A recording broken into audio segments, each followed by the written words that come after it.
Welcome to the Straight Out of Home Video podcast, part of the Geeky Waffle Network.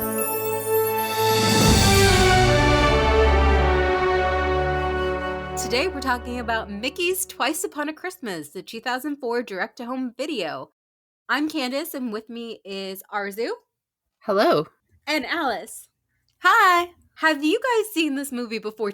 Well, I made you guys watch it. No, I watched it an hour ago. Okay.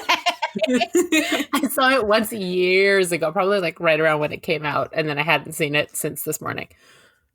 I don't think I had ever heard of it. Oh, you I don't think I haven't ever heard even of it. And until just now when you told me that it came out in 2004, you said? Yeah. It could have come out yesterday for all I knew of it. Like I had no idea it existed.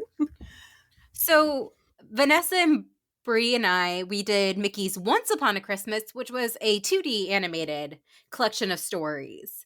But this is the first CG appearance of Minnie, Daisy, Goofy, Max, Scrooge, Huey, Duey and Louie ever. And this is the first Disney Toon Studios computer animated film. And I think they did a really great job for their first film ever in early 2000s, you know? It looks just fine.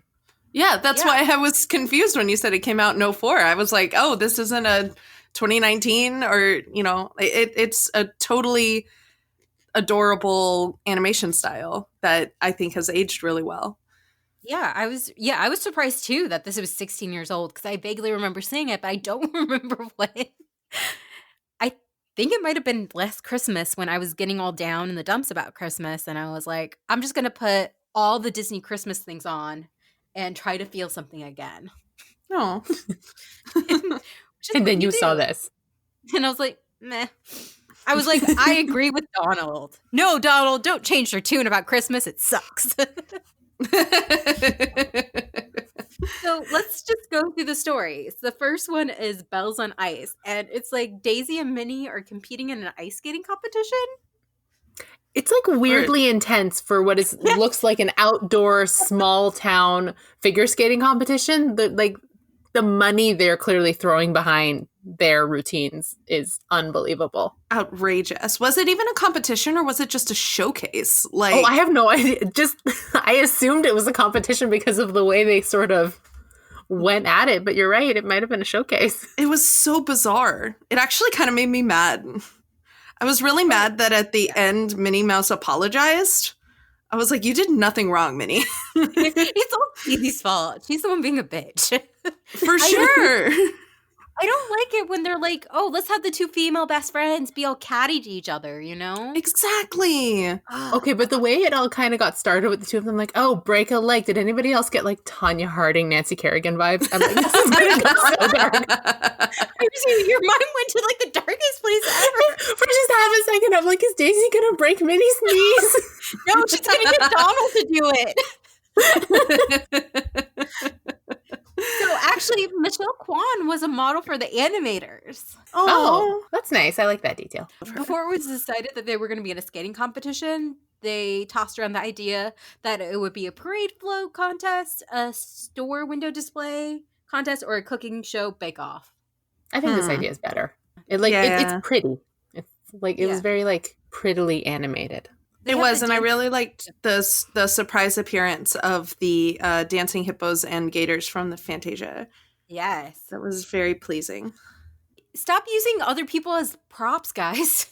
I was worried about the gators and the hippos and how they were feeling. I was just concerned with how big they were. I'm like, did the one time they decided to do things to scale? Because Minnie was absolutely like so much smaller than those hippos. And I'm like, usually that's not how this works in Mickey cartoons. Everybody's about the same height. Yeah. So that was bothering me a little, and I know that's such a nitpick. But I did like seeing them pop up to dance again. Yeah, so Minnie falls, and Daisy goes over and is like, are you okay? And Minnie's like, I'm sorry. And they're like, I'm sorry too. Everything's fine now. What is Minnie sorry for? Literally, I can't figure it out. It was making me so mad. It's like, what are you trying to teach kids a lesson about competitiveness? But Daisy was the one who deliberately sabotaged Minnie's routine. Yeah. because she was jealous, but they had the same routine. Like their routines both involved dancing animals from Fantasia, and I don't understand what the problem was. What is Daisy's problem? Too many Minnie things. had a better routine. I don't know in the beginning, but it's the same routine. It was she got mad because the announcer called her a beloved hometown girl or whatever, and so she skated out thinking it was about her, and then it wasn't. So she was embarrassed. So she decided to take it out on Minnie Mouse. So she's embarrassed at this announcer, and then decides to crash Minnie's performance. You don't know. Maybe he had nice things to say about Daisy too. Yeah, she'll never know. She didn't even give him a chance. Okay, so the next one is Christmas Impossible. And it's a story of Huey, Dewey, and Louie. And they decide to break into the North Pole to get onto the nice list. And I just have in my notes, the triplets are the worst. They are such little heads. Like, they are. Okay, I get the kids are awful. Especially around Christmas, they're all hyped up on sugar and they're like ready for Santa. But they're like, we need to get on the nice list because we've been terrible. And then they're sort of thinking back on everything they've done. And some of them, yeah, it's accidental, but some of it looked pretty deliberate, like flooding Donald's car. And then they take off to the North Pole and they've got hundreds of opportunities to help the elves make Christmas a little easier, and they bypass this. It's like, sorry, I can't help. I have to make sure I'm on the nice list. And I know that's the lesson they're supposed to be learning, but it was so frustrating. It was genuinely frustrating to watch. Like, they're so cute. How old are they supposed to be? Like 4? They're so young. They act so young. It's really weird because in Mickey's Once Upon a Christmas, they seem to be around the same ages, and Max is like a toddler or like 5 in that one, but now Max is a college student or whatever. It's just weird. The ages are weird. Maybe Duck's age differently. Yeah, exactly.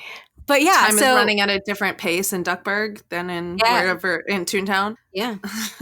Did you guys notice the CS logo on the door of the naughty list is the same lettering in the Santa Claus series movies? I didn't. Is it really?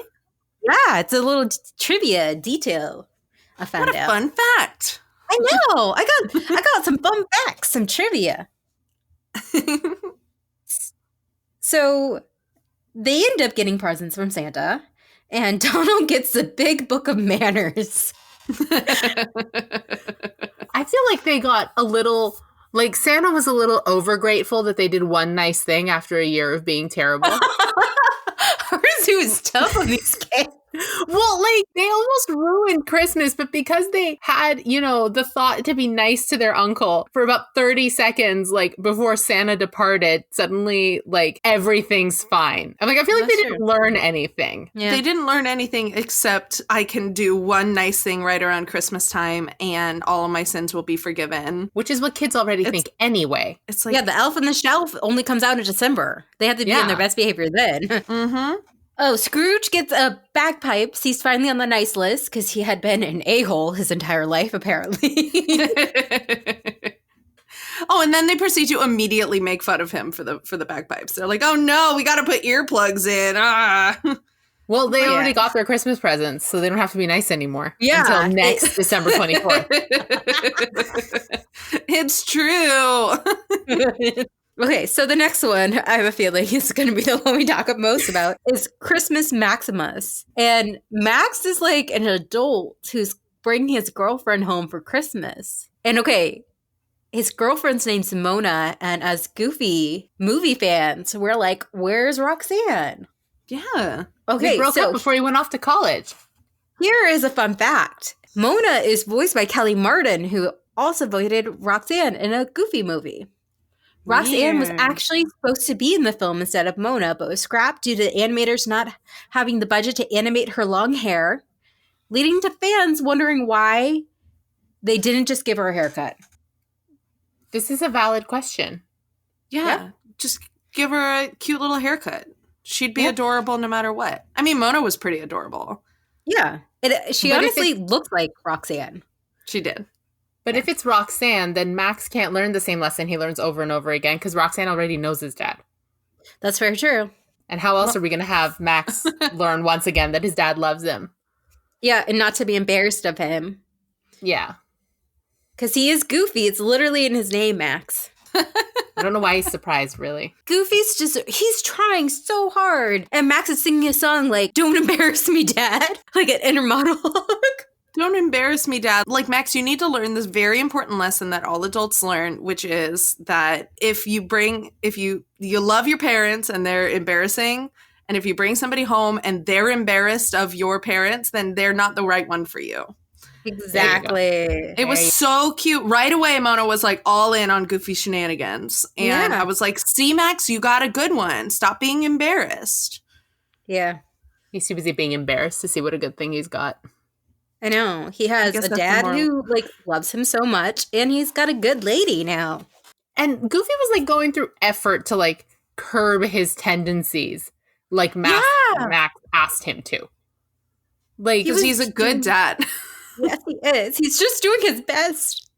Like, he's like looking all disappointed that his dad didn't bring a stretch limo. I'm like, your father cannot afford this, Max. He's a single father. Like, he's putting you through college, probably. He's putting you through college. He cannot hold down a job. So the fact that he came to pick you up at all, like, clearly took some time off of work to spend with you and your girlfriend. Like, a little gratitude, Max, please. Yeah.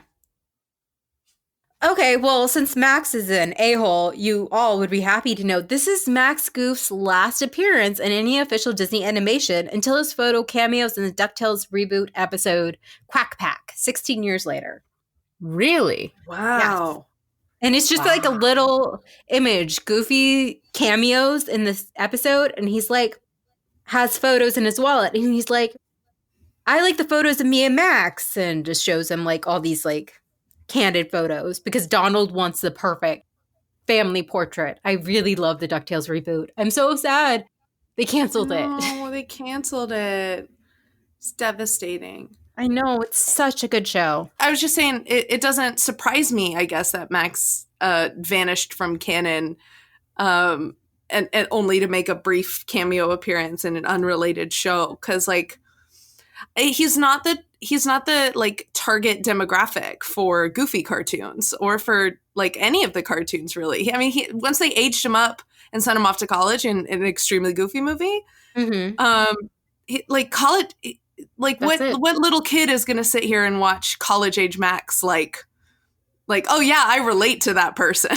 Me like, all the time. When I was like 9, I watched an extremely Goofy movie all the time, and I think I saw like the original Goofy movie like a handful of times. Well, sure, the movie's amazing. I love the extremely Goofy movie. Actually, like genuinely really like it. But after it's done, and after Max supposedly learns the lesson, again, to love your father no matter what. Maybe he learns it here in this cartoon, and then that's it forever for Max. Goodbye. That's a series wrap on Max. I don't. Yeah, it must be like he cannot keep doing this, like showing up with his 3 children and being like, my dad doesn't love me. No, what he needs to do is have kids and those kids be embarrassed of him because he's like, oh yeah, Powerline, look at my moves kind of thing. Oh, I can skateboard. I would love to see that. That's what we talked about when we covered Extremely Goofy Movie Arezou with Vanessa. Yes, I remember this. That's what the sequel should be. And then like Grandpa Goofy's like super cool. He's like flossing and he's got a TikTok, you know? I don't know. Whatever kids are doing these days. Like, the kids just love how out there he is, and they make him go viral. And that's exactly. He's a YouTuber or something. I don't know. It's perfect. It's perfect. That's exactly. It is. Okay. Well, we were talking about ducks. So I was like, oh, this is a segue to Donald's gift. Oh my gosh. Okay. I actually forgot about this one. I watched it an hour ago and I already forgot. You already forgot it? It's pretty short, though, compared to the other ones, I feel like. Or it just might be me. But yeah, Donald is pulling a Scrooge and being a bit anti-Christmas. Donald is just overwhelmed and he wants to stay at home and just like have some time to himself, and everybody calls him selfish for it. Not everybody. Daisy calls him selfish for it. Yeah. So Also- let the man drink his hot chocolate, for God's sake. Like, Daisy, you just take your 3 illegitimate children to the mall and leave Donald home alone. Dang. No, but that's another thing. It's Donald is a single father too of 3 horrible children. He needs to like call Goofy, they need to commiserate, and he needs some time alone. Yeah. He really does. I mean, we all need our alone time. Maybe not this year because we've all been so alone lately. But the holidays are rough sometimes, and sometimes They you just are. need to take a step back and won't somebody just let the man drink some hot chocolate? Like, that's all he wants in this world. Like, let I him get it. recharge his social battery, and then he'll do the next Christmassy thing. Like, Christmas is great, but it's so much, and it's so loud. Like, sometimes he just needs an hour with his hot chocolate. Also, the fact that like haven't we all been annoyed by the same Christmas song playing over and over again? Mm-hmm. Anybody who's worked retail knows that Oh, feel. yeah. Oh my God. I was a barista at this bakery cafe, and they had like one CD, and they're like, we have to play this all the time. Mariah Carey, I love you, but no. I worked, my stint in retail was at Disneyland. Oh, no. So our Christmas CD that played on a loop was a lot. Yeah. I worked at the Disney store 3 Oh, years yeah. in retail, and Yeah. like November Yeah. 1st to December 27th was the same hour and a half loop of music. Mm-hmm. It was probably a lot of the same stuff. Disney covers, like Mickey covers of various Christmas songs, and I can't Random decorate Disney the tree Channel without people Mickey's singing little like songs. interjections between songs, like all the little things he says, like that just plays in my head rent free at Christmas time. That's what Disney does. Yep. I worked there in 2009, which was like peak Disney Channel star. It was like peak Oh, yeah. Hannah Montana, Demi Lovato, and Selena Gomez and the Jonas Brothers all at the same time. Yeah. And so it was a lot of like, let's get all of those people, those aforementioned teen pop stars in the same room at the same time and have them sing a Christmas song together. And they're trying to riff over each other while it's a nightmare. It's a nightmare. Oh no. Would you all also maybe beat up some animatronics? Yes. Like Donald does. It's a very elaborate storefront. Yeah, it was cute too when they called it was called Mousie's, like Macy's. Yeah. and do like a storefront like they do in like up and down Fifth Avenue in New York and all of that. It was really cute. I would have liked to see it before Donald, busted it up. Completely wrecked it. Yeah. And then just like all the children are watching him like choke Santa. So traumatizing. Oh, The triplets are like, he's not our uncle. No, we don't know this guy. we don't know him. It's so funny. So he eventually like runs into a choir having an issue singing "We Wish You a Merry Christmas," even though it's like the simplest song in the world. And this is a song that's been haunting him throughout the episode. Exactly. Yeah, he steps up. He's like, I know this one. He's like, Trust me. It's haunted me. And everything is better then. Yay. Yay. Christmas is fixed. Okay, so the last one is Mickey's Doggone Christmas. And it stars Mickey, of course. And Mickey's decorating his Christmas area for a party. And Pluto keeps interrupting because Pluto wants to put the star on top of the tree because that's Pluto's job.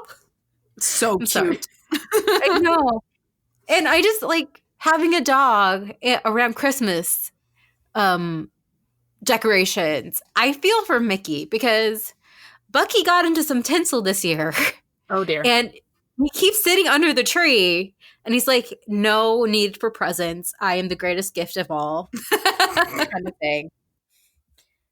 But yeah, so Pluto tries to put the star on there and he like destroys everything. Short circuits the whole house. No. Okay, but And Mickey's like clearly got some flimsy wiring going on. Yes. This is on Mickey. Like it went very quickly. It went. He tells his dog in the middle of winter to go outside to his doghouse. It made me so sad. That made me so upset. I was like, we don't do that. Like, my dog gets upset when it's under 50 degrees and he doesn't have his coat on. Oh. Bucky's a Florida puppy, guys. Yeah, so Pluto's like, screw this. He takes He off just his runs collar. away in the snow, all sad. Yeah. This one made me so upset.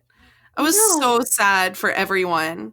Because like I got for the frustration and I get getting, mad at your dog, but he's a dog. And so when Mickey's like, okay, I'm gonna go apologize and I'm gonna go make it all better, and Pluto's just gone, it broke my heart.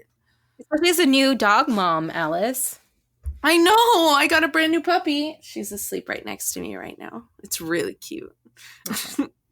And yeah, I got really, really sad. Yeah. So he takes the train. He just jumps the train and he ends up in the North Pole with all the reindeer. And the reindeer keep mentioning the sleigh crash of 64. And that's because there's no Rudolph in this universe. Because Rudolph is trademark. Oh, yeah. Oh, is 64 when the Rudolph cartoon came out? Yep. Oh my god, that's so Hilarious. clever. That's so funny. Oh, I love it. I thought it was just a silly joke because they mentioned it in the Huey, Duey, and Louie one too. Yeah. He said, "What a disaster! Oh, how bad is it? Remember the sleigh clash of '64? It's worse." Yeah, like Blitzen's like, oh, that barn came out of nowhere because the fog. Oh my god! Oh my god! I love that. I love that detail now. Yeah. So yeah, it came out in 1964. He's trademarked, and he can't be used in Disney and a lot of other movies. So the reindeer can talk, even though they're also four-legged, and they adopt Pluto and call him Murray, like Murray Christmas. And Mickey is, of course, really upset, and he's looking for Pluto, and he sees Santa. And the weirdest thing for me is Santa's a human in this universe. Right. Yeah, right. And everyone else is animals. What's weird to me is the one random mall Mickey ends up at happens to have the real Santa doing photo ops. All mall Santas are the real Santa. Right. Santa's magic. Sorry.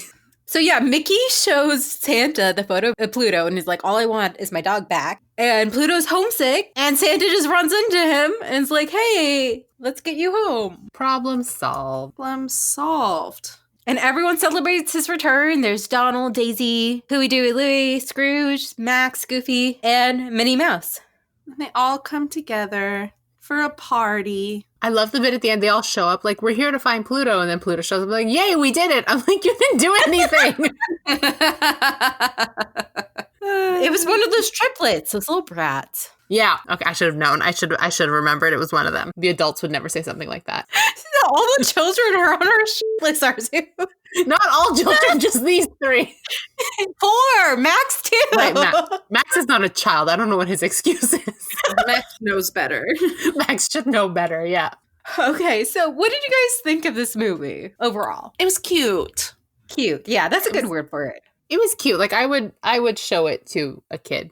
I don't know that I'd add it to my holiday classic repertoire because like I do keep some cartoons from my childhood or whatever. Yeah. In there that I watch every year. I don't know that this would be one of them, but it was cute. I would certainly pop it on if I was babysitting or something. Yeah. And let the kid be entertained by it. I like the short story nature of it. It's good for attention spans. It's yeah, and it was like prettily animated and it had nice music and stuff. It was just nice. It was a nice way to start my day today. I cooked breakfast while watching it. And that's about as good as much as I can ask for a Christmas movie.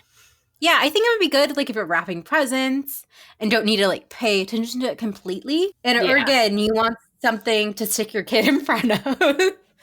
And you're like, it's Christmas. Also, Huey, Dewey, and Louie are not good role models. Well, I'm glad we could share this Christmas cheer with each other. It's the first Christmas movie that I've watched so far this month. We're 6 days in. I'm usually like all in on watching Christmas movies all of December. But it's been weird. It's been a weird year, obviously. A weird few days. But now that I've like broken the seal of Christmas movies, I'm going to start feeling the spirit. Thank you both for watching this Christmas vignette movie with me. Alice, can you tell people about some of your podcasts? Sure. If you like Disney and you like mostly just Disney, you might like our podcast called Those Happy Places. It's a podcast about theme parks, rides, and attractions and why they deserve to be thought about as literature and important pieces of media.